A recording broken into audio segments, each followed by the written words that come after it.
Okey, Assalamualaikum guys. Atan muncul lagi, Atan datang lagi guys untuk menyeramkan anda dengan real seram YouTube channel. Yang belum like, yang belum share dan yang belum subscribe, tolong Atan sebab 90 lebih peratus yang menonton channel Atan sampai berbelas-belas ribu guys tak subscribe channel Atan. Sedih guys. Okey, tolong Atan support Atan untuk supaya Atan akan terus bersemangat untuk seramkan anda dan berkongsi cerita-cerita yang benar dan realiti.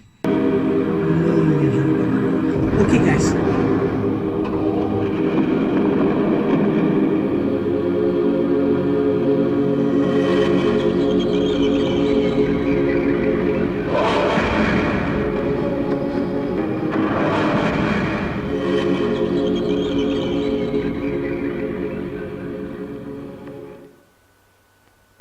Okay guys, kita mulakan cerita kita hari ini. Tajuknya adalah Rumah Cantik Tiada Penghuni.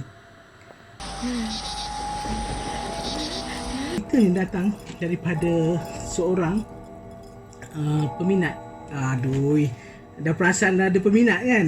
Padahal dia yang minta tolong hantar cerita kan. Tapi tak apalah, rakan Atan lah. Okay, bila dah hantar cerita tu Atan anggap dia rakan Atan lah. Okay, seorang perempuan yang sekarang ni katanya tengah buat master di salah sebuah IPT.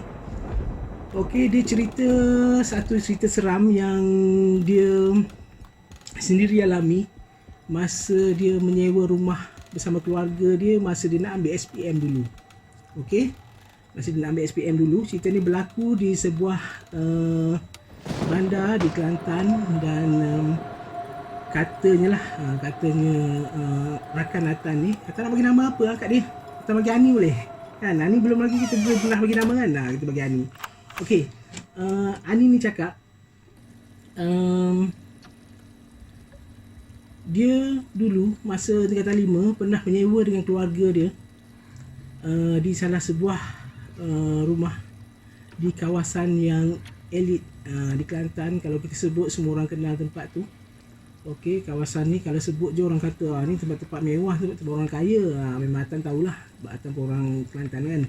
Jadi dia kata masa tu family dia ada minta untuk menyewa rumah di kawasan tu, dan harga rumah tu kalau ikutkan pada masa tu pun dah, sebab rumah besar babe, pada masa tu pun dah 1,000 lah kot. Tapi orang tu nak bagi sewa dengan hanya 500. So murah. Dan bila bincang-bincang dengan owner tu kan, bila dia tanyalah kenapa nak bagi sewa murah sangat, tapi macam orang yang duduk tak lama. Tapi owner tu bagi tahu, dia kata itulah nasib dia tak baik. Dia kata dapat orang yang macam sekejap-sekejap, doktor kan duduk Kelantan sekejap kena pindah, dapat polis duduk Kelantan sekejap kena pindah. So alasannya logik lah. So katanya Ani ni jadi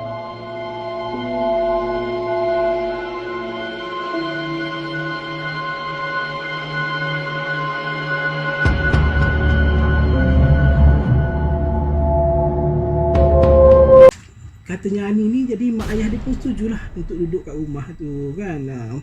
Jadi mula-mula menyewa kat rumah tu, Ani ni tak rasa apa-apa je. Dia tak ada rasa seram apalah. Cuma adalah dia kata bunyi-bunyi yang macam orang alih perabot, malam-malam bunyi bising-bising sikit, ada orang main-main guli kan. So macam dia macam rasa macam biasalah kot, sebab binatang-binatang rumah yang, sebab rumah ni rumah lama guys. Rumah cantik, rumah besar, tapi rumah yang desainnya dah lama lah, macam dah berpuluh-puluh tahun sikit kan. Jadi dia bagi tahulah, Atan tak tahu, Atan tak pernah tengok rumah tu kan. Jadi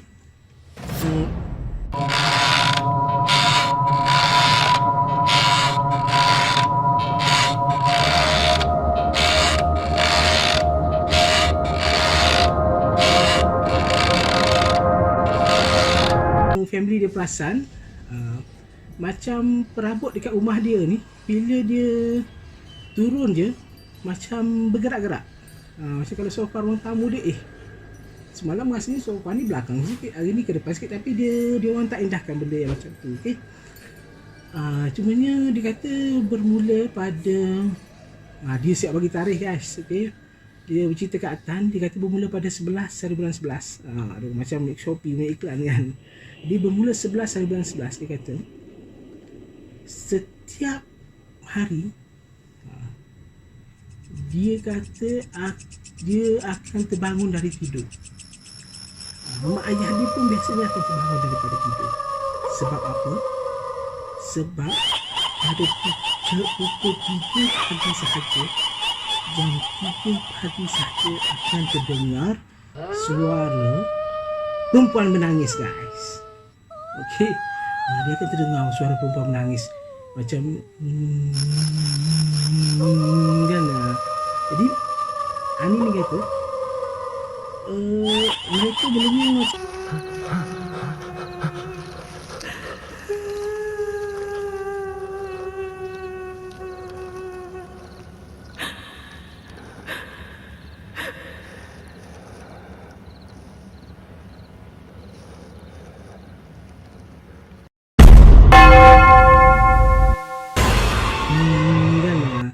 Jadi Ani ni kata mereka mulanya macam tak endahkan juga, tapi bila makin lama suara tu makin kuat, dan bila suara tu makin kuat, mereka sekeluarga, dia ada abang seorang dan adik dia seorang, katanya dia 3 beradik. Bila mereka 5 beranak ni, okay, 5 orang ni siasat-siasat, rupanya suara tu datang dari laman rumah mereka sendiri.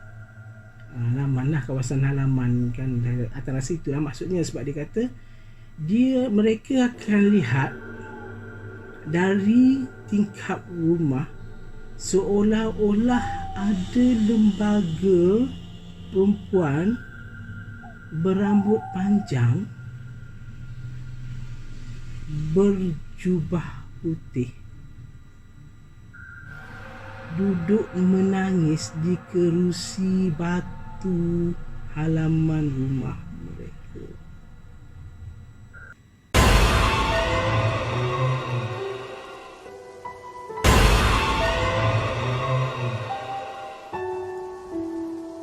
Walaupun terdengar suaranya menangis, lembaga putih itu akan dilihat tunduk mukanya ke bawah dengan seolah-olah kesedihan. Jadi bila ini berlaku, Ani kata mak ayah dia pun cakap nak bincang balik dengan tuan rumah apa sebenarnya ni kan. Sebab dia kata rumah tu orang tak duduk lama, sebab sebelum-belum ni dia asyik dia tak baik. Jumpa dengan pekerja-pekerja yang kerjanya di Kelantan sekejap saja. Jadi dia nak seolah-olah cuba untuk menutup apa yang sebenarnya ada di rumah itu. Okey. Jadi bila ibu bapa Ani ni pergi berbincang dengan tuan rumah tu bagi tahu bayarlah walaupun 200 sahaja sebulan. Okey, tak apa, dia kata, sebabnya 100-200 sebulan pun tak apa, cuma kalau boleh jangan bising dan jangan viralkan rumah itu sebagai rumah yang berhantu.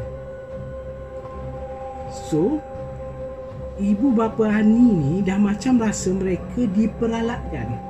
Okey, sebab mereka tahu kenapa owner rumah ni tak nak ibu bapa Ani ni bising dan juga cerita pada orang lain atau viralkan. Sebab owner rumah ni sebenarnya adalah orang-orang yang kenamaan lah, katanya Ani. So Ani ada bagi tawatan siapa owner rumah tu.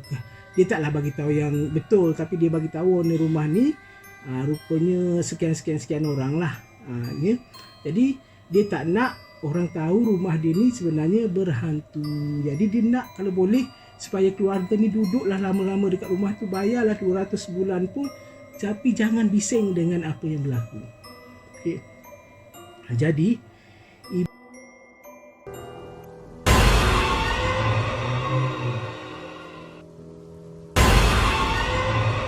dengan apa yang berlaku. Okey. Jadi ibu bapa Ani ni balik ke rumah dan cuba berfikir bincanglah mereka 5 orang, okey, dan juga tanyalah pandangan-pandangan orang-orang lain jugalah. Ani cakap dengan keluarga, saudara mara dan sebagainya. Jadi mereka ambil keputusan walaupun telah diberitahu oleh owner rumah tadi, tuan rumah tadi. Dia kata kalau boleh tak payahlah nak buat berubat apa semua. Dia kata benda tu tak kacau, setakat itu saja dia kata. Jadi anggaplah dia macam biasa saja. Okey, anggaplah dia macam sekadar bunyi-bunyi saja. Sebab dia kata dia yakin benda tu tak mengganggu, dia kata. Setakat bunyi-bunyi macam tu saja. Jadi dia kata kalau boleh macam lama-lama okeylah, dia kata kalislah dengan bunyi-bunyi nampak benda-benda yang begitu. Jadi ibu bapa Hani ni dia tak puas hati. Okey, dia tak puas hati, jadi dia cuba guys untuk buat perubatan tradisional, perubatan Islam. Jadi dia memanggil salah satu tim perubatan Islam untuk datang ke rumah itu, walaupun tuan rumah tak membenarkan, kerana ibu bapa Ani, kalau mengikut Ani kata dia rasa mereka dah diperalatkan. Ya Qahar, ya Qahar, ya kasih, ya Qahar, ya Qahar. Allahu Akbar, Allahu Akbar. Jadi sampailah masanya, datanglah tim-tim perawat tradisional ni ataupun tim-tim pengubat tim-tim perubatan Islam ni datanglah, sampailah dia ke rumah Ani ni, ke rumah yang disewa oleh mereka tadi. Jadi berlakulah upacara perubatan lah kalau ikut Ani lah ya. Macam masa perubatan tu berlaku macam-macam lah berlakunya. Ani kata pintu terbuka tertutup dengan sendiri sampai bomoh tu kata kau nak masuk kau masuk, kau jangan main pintu. Kalau kau nak masuk kau masuk, duduk dekat dalam. Kalau kau nak duduk dekat luar kau duduk kat luar. Macam tu sampai macam tu lah Ani cerita kat atas. Jadi lampu-lampu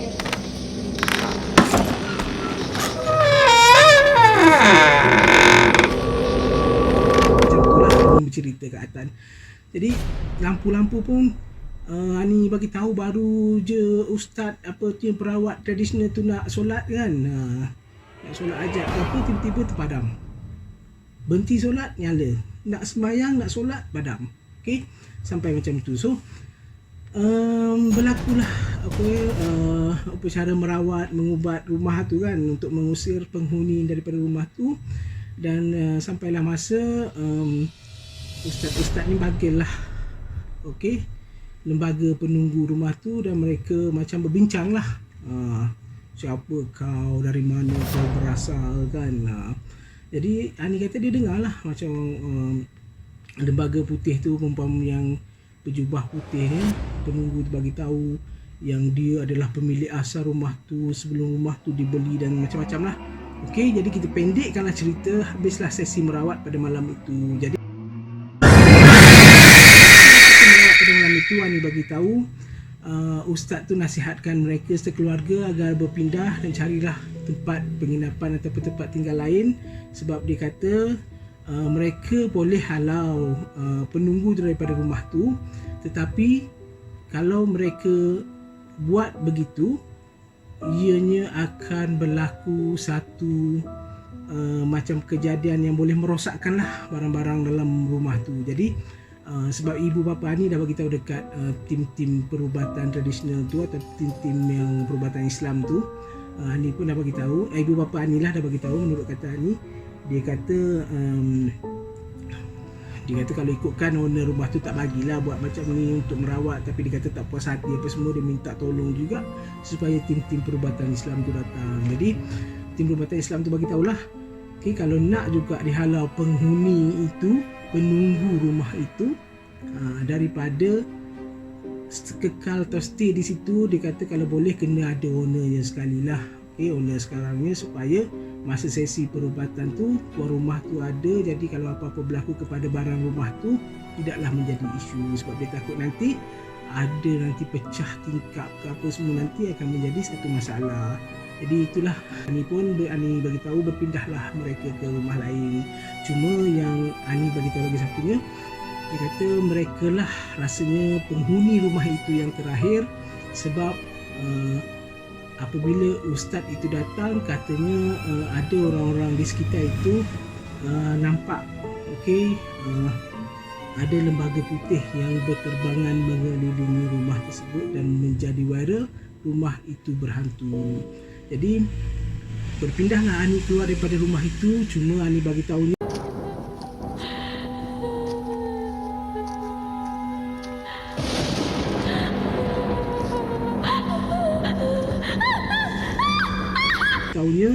dia dah lama tak balik juga ke kampung. Okay, semenjak Covid dah hampir dalam 2 tahun jugalah dia kata dia tak balik kampung. Tapi dia katalah kalau ikutkan kepada orang-orang di kawasan tu, sebab rumah tu tepi jalan, kadang-kadang orang yang lalu tu akan nampak lah, kalau lalu pukul 2-3 pagi tu akan nampak lah perempuan menangis di kerusi ataupun di meja batu halaman rumah tersebut. Dan ada jugalah kadang-kadang orang bagi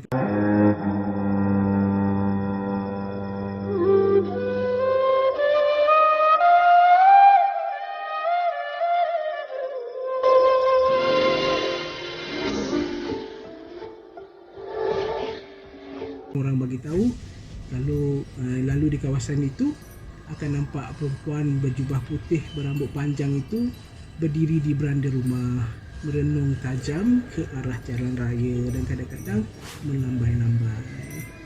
Jadi itu saja guys ceritanya untuk kali ini. Okey, harap anda semua terhibur ataupun anda semua merasa agak seram kerana Atam juga seram. Aduh, apa ni, mulut dah pelat bah. Okey, Atan harap anda dah rasa keseraman tu, sebabnya Atan yang bercerita ni pula juga dah rasa dia punya seram tu. Guys, Atan minta tolong sangat-sangat untuk subscribe channel Atan ini, sebabnya supaya Atan lebih bersemangat untuk memberikan konten-konten ataupun cerita-cerita real, cerita-cerita seram yang realiti benar kepada anda dengan lebih padu baik. Sebabnya Atan tengok daripada 100%, okey, sebabnya Atan tengok daripada ni berbelas-belas K view ini hanya 3% saja yang subscribe dan 97% lagi yang tengok channel Atan tak subscribe channel ini. Tolong guys, bantu Atan, support Atan supaya keseraman anda berterusan. Jumpa lagi, bye bye.